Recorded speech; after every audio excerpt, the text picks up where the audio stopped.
Shalom, puji Tuhan. Kembali bersama dengan kami, Gereja Allah Baik, Jemaat Taat. Mari kita sebelum mendengarkan firman Tuhan, kita tundukkan kepala, kita satukan hati dan berdoa. Tuhan Yesus, terima kasih untuk hari ini. Kami boleh mendengar sebagian daripada isi hati-Mu, dan kami percaya ketika kami boleh menerima isi hati-Mu dan melakukannya dalam kehidupan kami, maka kehidupan kami akan menjadi lebih baik, Tuhan. Berkati setiap daripada kami yang mendengar maupun hamba-Mu yang Kau pakai untuk memberitakan isi hati-Mu. Urapi kami, Tuhan. Dalam nama Yesus Kristus, kami mengucap syukur, kami berdoa. Haleluya. Amin.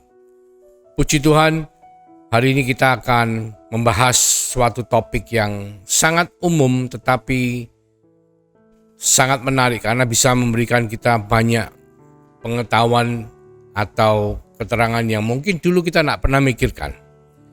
Jadi kalau kita lihat di PPT yang saya tayangkan ya, di situ ada satu gambaran seorang pria berdiri melihat kepada di atas bukit ya, melihat kepada kota yang sedang bersinar dengan gemerlap cahayanya di malam hari. Jadi apakah yang dia lihat? Demikian pula dengan saudara dan saya dalam kehidupan sehari-hari. Seringkali kita menghadapi banyak hal. Ketika kita membuka mata dan kita memulai hari kita melihat apa yang terjadi di sekitaran kita dan kita bereaksi dengan apa yang kita lihat.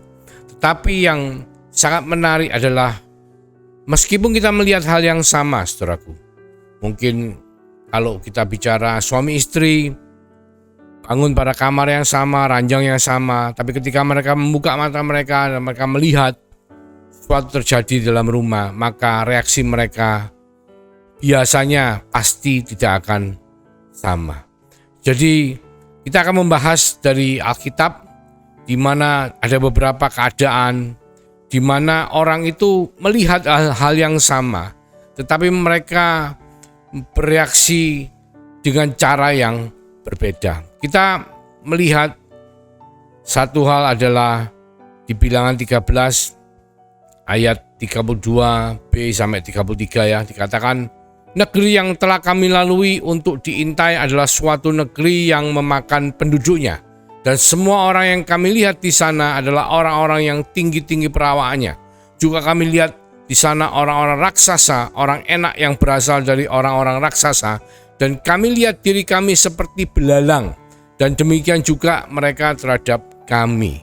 Jadi background cerita daripada yang dikatakan oleh 10 pengintai itu adalah ketika bangsa Israel sedang berjalan mau masuk ke tanah perjanjian yang dijanjikan oleh Tuhan. Musa lalu mengutus 12 orang, satu orang dari setiap suku untuk melakukan pengintaian terhadap tanah Kanaan atau tanah perjanjian. Dan dari 12 orang itu, 2 orang mengatakan hal yang sama dan 10 orang lainnya mengatakan hal yang berbeda. Nah, kita mengatakan hal yang 10 pengintai itu adalah sesuatu yang negatif ya. Padahal di sana jelas itu panennya luar biasa. Negerinya subur, kaya dan makmur. Hasil susu dan madunya luar biasa, seperti yang Tuhan telah katakan. Tetapi memang ada penduduk yang sudah tinggal di sana. Penduduknya ada beberapa orang yang dikatakan raksasa. Tetapi yang kita baca barusan, yang kita mengerti adalah mereka membandingkan diri mereka dengan orang-orang yang tinggal di sana seperti manusia dan belalang. Saudara tahu belalang? Belalang mungkin cuman besarnya tidak lewat dari telapak tangan saya ya. Tetapi ketika itu dibandingkan dengan seluruh tubuh saya, maka perbandingannya sangat mencolok sekali, saudaraku. Dan itu tidaklah mungkin, dan memang tidak seperti itu. Jadi mereka melebih-lebihkan dan berpandangan yang sangat pesimis.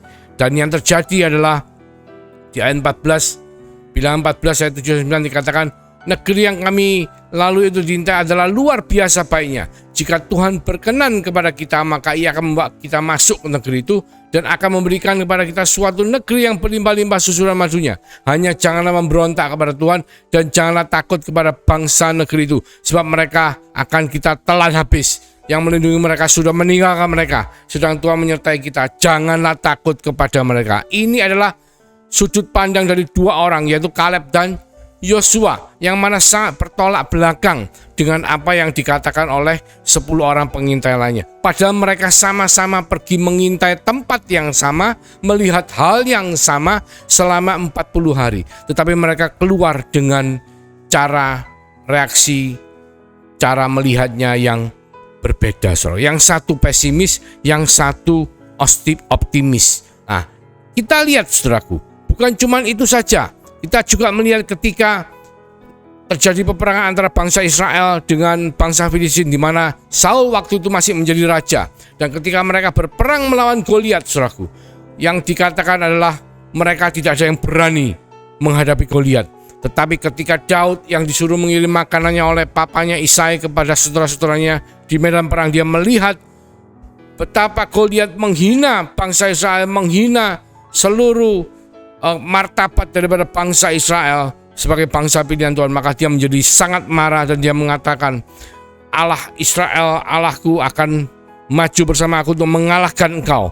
Dan dia yang kecil dibandingkan dengan raksasa yang besar itu tetap maju, meskipun dia tidak memakai pakaian perang, tapi dia membawa umban batu dan dia melempar umban batu kena kepada kepala Goliat, dan Daud mengalami kemenangan. Ketika kita melihat sesuatu dengan cara pandang yang benar dan meresponinya, mereaksinya dengan hal yang benar, maka kemenangan akan menjadi bagian daripada kehidupan kita. Seperti Daud, seperti Kaleb dan Joshua, kita semua tahu bahwa karena 10 pengintai tidak percaya dengan Tuhan Allah mereka, meskipun negeri itu kaya makmur, banyak susu dan madunya, tetapi mereka takut. Mereka menganggap diri mereka seperti belalang, takut untuk maju dan perang, bahkan menangis mengatakan kenapa Allah mau membunuh mereka di tanah perjanjian, sedangkan mereka masih bisa hidup dengan baik di Mesir. Dan ketika mereka melakukan itu, maka Tuhan mengatakan tidak ada dari mereka yang dewasa pada waktu kejadian terjadi yang bisa diizinkan Tuhan untuk masuk ke tanah Kanaan. Hanya Kaleb dan Joshua. Semua daripada mereka itu akhirnya tidak diizinkan untuk masuk ke dalam tanah perjanjian dan mengalami kematian di padang gurun. Jadi mestinya mereka yang sudah bisa langsung masuk ke tanah perjanjian, karena Tuhan marah dengan reaksi mereka ketika mereka melihat hal yang sama tapi meresponnya dengan cara yang berbeda, maka mereka memakan waktu sampai 40 tahun, saudaraku, putar-putar di padang gurun sampai akhirnya mereka baru bisa masuk ke tanah perjanjian. Itu yang pertama. Kita bisa melihat hal yang berbeda dari hal yang kita bisa menyimpulkan hal yang berbeda dari apa yang kita lihat. Jadi hal yang sama yang kita lihat bisa membuat kita bereaksi dengan cara yang berbeda, dan itu penting. Itu yang pertama. Kedua, apakah hubungannya iman dengan melihat? Oh, sangat penting sekali, saudaraku. Karena apa? Di 2 Korintus 5 ayat 7 dikatakan, sebab hidup kami ini adalah hidup karena percaya, bukan karena melihat. Jadi iman sangat berpegang peran dengan apa yang kita simpulkan atau dengan reaksi kita ketika kita melihat sesuatu hal yang terjadi dalam kehidupan kita. Ketika Daud melihat Goliat, dan iman Daud membuat Goliat menjadi sangat marah karena Goliat menghina Tuhan Allah Israel, maka dia maju untuk melawan. Padahal secara matematika, badannya, kemampuan perangnya dan lain-lainnya, Daud bukanlah musuh Goliat. Tetapi iman Daud membuat dia bisa melihat bahwa dia dengan Tuhan Allahnya akan meraih kemenangan dan mengalahkan Goliat. Sama seperti Kaleb dan Joshua, ketika dia melihat dan menyimpulkan apa yang diintai selama 40 hari, dia mengatakan bahwa negeri itu kaya makmur, banyak susu dan madunya, bahkan mereka akan mengalahkan orang-orang yang tinggal di sana. Karena apa? Karena Tuhan Allah mereka yang akan membawa mereka maju dengan penuh kemenangan. Jadi iman itu sesuatu yang sangat penting. Iman itu apa, saudara? Kalau kita lihat di Ibrani 11 ayat 1, iman itu adalah dasar dari segala sesuatu yang kita harapkan dan bukti dari segala sesuatu yang tidak kita lihat. Dasar dan bukti. Dasar dari sesuatu yang kita harapkan dan bukti dari segala sesuatu yang tidak kita lihat. Kenapa bisa ada bukti dari sesuatu yang tidak kita lihat? Karena apa? Karena Tuhan Allah kita itu menciptakan semuanya. Kita kembali ke Kejadian 1 ayat 1 dikatakan, pada mulanya Allah menciptakan langit dan bumi. Dikatakan langit di situ bahasa aslinya adalah samayim atau heavens dalam bentuk jamak. Itu sesuatu yang tidak bisa kita lihat, dan bumi sesuatu yang bisa kita lihat. Dan ternyata yang tidak kelihatan, yang tidak bisa kita lihat, itu diciptakan terlebih dahulu sebelum Tuhan Allah menciptakan bumi yang bisa dilihat. Dan kita tahu bahwa segala sesuatu yang kita lihat itu berasal dari segala sesuatu yang tidak kelihatan. Karena yang tidak kelihatan itu lebih penting, karena yang tidak kelihatan itu adalah yang kekal, saudaraku. Maka iman itu adalah bagian dari sesuatu yang tidak kelihatan oleh mata, tetapi ada. Dan itu penting sekali. Saya memberikan satu gambaran sebagai bukti bahwa firman Tuhan adalah ya dan amin, bahwa segala sesuatu yang kita lihat itu adalah dari yang tidak kelihatan. Misalnya sebuah bangunan dibangun. Sebelum bangunan itu dibangun oleh pemborong atau kontraktor, oleh tukang yang mengerjakan, maka mereka berdasarkan pada sebuah gambar yang digambar oleh arsitek. Dan gambar daripada arsitek itu asal muasalnya adalah dari pikiran arsitek itu atau sesuatu yang tidak kelihatan. Jadi sesuatu yang tidak kelihatan itu akan menjadi dasar untuk dibangun. Kalau kita melihat arsitek blueprint, dibangun dasarnya dari pikiran menjadi gambar, dibangun menjadi sebuah bangunan yang besar. Dan iman pun mengatakan adalah dasar dari segala sesuatu yang kita harapkan dan bukti dari segala sesuatu yang tidak kita lihat. Jadi saudara, yang tidak kita lihat, yang tidak kelihatan itu bukan berarti tidak ada, saudara. Tapi itu adalah sesuatu yang penting, karena itu bisa membentuk segala sesuatu yang kita lihat. Bahkan mata kita, panca indera kita itu seringkali kita tidak bisa percaya, saudara. Contoh misalnya kalau kita bangun di pagi hari, ya kita melihat matahari, maka kita akan mengatakan matahari terbit dari timur. Dan sebenarnya itu salah, saudara, karena mataharinya itu tidak terbit. Sebenarnya yang memutari matahari adalah bumi, bukan bumi diputari oleh matahari. Karena apa? Mata kita itu tidak bisa membedakan yang mana yang merupakan kebenaran. Kebenarannya adalah bumi ini mengitari matahari. Jadi bukan matahari yang terbit, tetapi buminya yang berjalan mengitari matahari. Itu pertama. Kedua, kita mengatakan bahwa bumi itu adalah bulat. Tapi saudara, kalau jongkok melihat ke lantai, apakah kelihatan bahwa bumi yang saudara lihat itu bulat? Enggak, saudara. Sebab kalau bumi yang kita lihat itu bulat secara mata, maka ketika kita menaruh sesuatu benda itu akan jatuh, akan lari menuju ke arah yang lebih bulat, lebih melengkung. Tetapi kenyataannya tidak seperti itu. Jadi mata kita itu belum tentu dapat kita percaya, karena yang kelihatan itu belum tentu benar, saudara. Karena dasar dari semua yang kelihatan adalah dari yang tidak kelihatan. Apakah yang tidak kelihatan itu? Dikatakan di Matius 6 ayat 22-23. Mata adalah pelita tubuh. Jika matamu baik, teranglah seluruh tubuhmu. Jika matamu jahat, gelaplah seluruh tubuhmu. Jadi jika terang yang ada padamu gelap, betapa gelapnya kegelapan itu. Jadi mata kita itu penting sekali, saudaraku. Dan mata kita itu sangat terkait dengan pikiran kita, alam pikiran kita. Sesuatu yang tidak bisa kita lihat, yang kita katakan kepercayaan atau iman, itu ada dalam pikiran kita, saudara. Nah, seringkali kita sangat dipengaruhi oleh apa yang ada di pikiran kita. Misalnya kita lihat 10 pengintai yang sangat optimis, sangat pesimis sekali ketika mereka mengintai negeri perjanjian, tanah Kanaan. Padahal tanah itu subur, banyak susu dan madunya, hasil panennya luar biasa. Tapi mereka dilingkupi, pikiran mereka dilingkupi oleh suatu ketakutan. Mereka dulunya bangsa Mesir yang dijajah oleh bangsa Israel yang dijajah di Mesir oleh bangsa Mesir lebih dari 200 tahun. Dan mereka mempunyai mentalitas seperti budak. Sehingga ketika mereka harus mencoba sesuatu yang baru, sesuatu yang kelihatannya bagus. Mereka tidak berani, padahal mereka sudah diselamatkan oleh Tuhan. Ketika Firaun mengejar mereka di Laut Teberau, Tuhan malah membuka laut itu, membiarkan mereka semua berjalan menyeberangi lautan. Sesuatu yang mujizat, yang tidak masuk akal, Tuhan telah lakukan untuk mereka. Tetapi karena mental mereka sangat pesimis, sangat negatif, karena alam pikiran mereka, karena mereka tidak percaya kepada Tuhan, sehingga mereka bisa mengatakan bahwa mereka seperti belalang dibandingkan dengan raksasa yang tinggal di tanah perjanjian.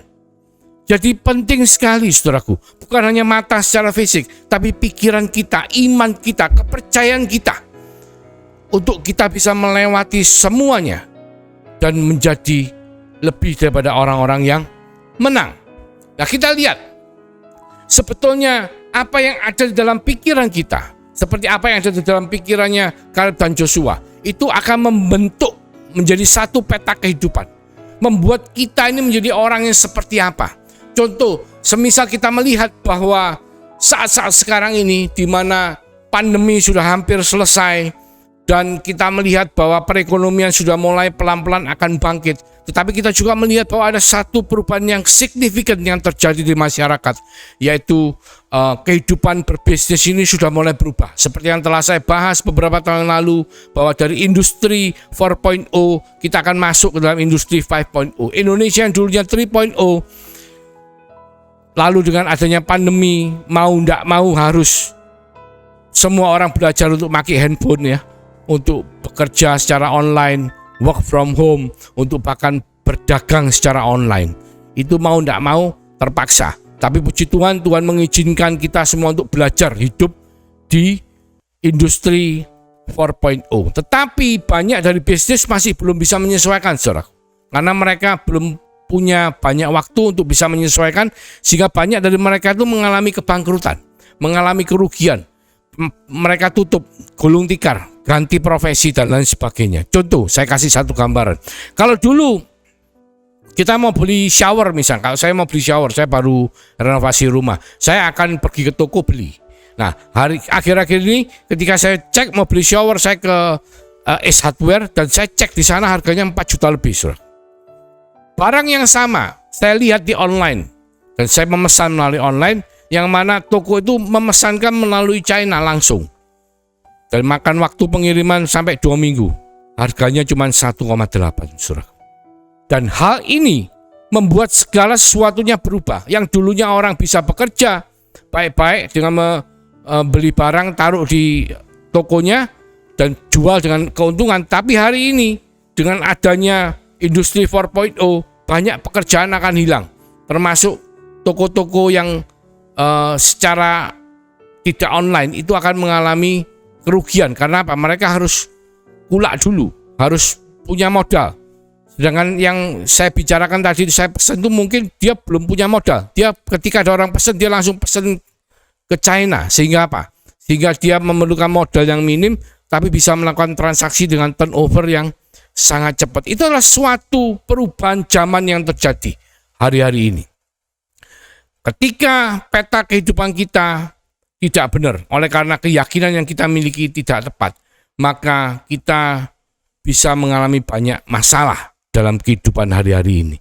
Jadi apa yang menjadi gambaran dari alam pikiran kita itu dipengaruhi sekali oleh kepercayaan atau iman yang kita miliki dan nilai-nilai kehidupan yang akan membawa kita meresponi apa yang kita lihat dan perubahan-perubahan yang terjadi sekarang ini dengan positif, sehingga apa? Kehidupan kita akan mengalami kemenangan karena ada kekuatan dan dampak dari bagaimana kita melihat segala sesuatu dengan tepat dan benar. Yang pertama, kita mendapat seperti yang kita lihat. Kalau kita bisa melihat Tuhan, janji Tuhan dalam kehidupan kita, berkat-berkat yang Tuhan sediakan, kelimpahan yang Tuhan sediakan, penyertaan perlindungannya, maka kita akan mendapatkan semua yang Tuhan janjikan. Dan dikatakan kita juga akan bertindak seperti apa yang kita lihat. Kalau kita melihat segala sesuatunya dengan baik, maka kita akan tetap positif, optimis seperti Daud, melihat semuanya dengan baik, dengan optimis seperti Kaleb dan Joshua. Mereka tetap maju dan kita akan bertindak seperti yang kita lihat atau kita percaya. Dan kita akan menjadi seperti yang kita lihat. Gambarannya adalah ketika Musa masuk ke dalam kemah perjanjian, Musa ketemu dengan Tuhan. Dan keluar dari kemah perjanjian, dia mukanya bercahaya seperti Tuhan. Jadi kita menjadi apa yang kita lihat. Ketika iman kita memberikan kita penglihatan yang baik, seperti Kaleb dan Joshua, seperti Daud melihat segala sesuatu dari sudut pandang iman kepada Tuhan Allah Israel, kepada Tuhan Yesus Kristus yang telah mati di atas kayu salib dan bangkit pada hari ketiga, dan memeteraikan Roh Kudus dalam kehidupan saudara dan saya untuk menyertai, melindungi, menghibur, menolong, dan membuat kita menjadi lebih daripada orang-orang yang menang. Ketika kita melihat seperti yang Tuhan mau kita melihat, maka kehidupan yang berkemenangan akan menjadi bagian dari kehidupan saudara dan saya. Ingat, apa yang kelihatan itu semua dari apa yang tidak kelihatan.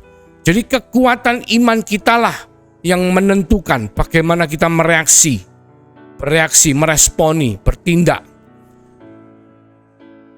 mendapatkan dan juga menjadi. Semua itu karena iman kita. Karena hanya dengan iman itu, iman kepada Yesus Kristus sebagai Tuhan dan Juru Selamat, maka kita akan mengalahkan dunia. Mari kita tundukkan kepala. Terima kasih Tuhan untuk firman-Mu. Terima kasih untuk berkat yang kami boleh terima dalam kehidupan kami. Dan biarlah semua itu boleh menjadi meterai yang kami lakukan dalam kehidupan kami Tuhan. Karena kami percaya ketika kita melakukan apa yang Kau mau sesuai dengan kehendak-Mu, maka semuanya akan menjadi baik. Dan kita akan keluar menjadi orang-orang yang lebih daripada orang-orang yang menang. Karena berkat-Mu yang melimpah, untuk supaya kami boleh hidup menjadi berkat. Mulai dari hari ini sampai Engkau datang yang kedua kalinya, bahkan sampai Maranatha.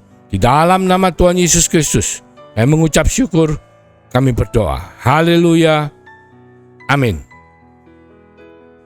Tuhan Yesus memberkati.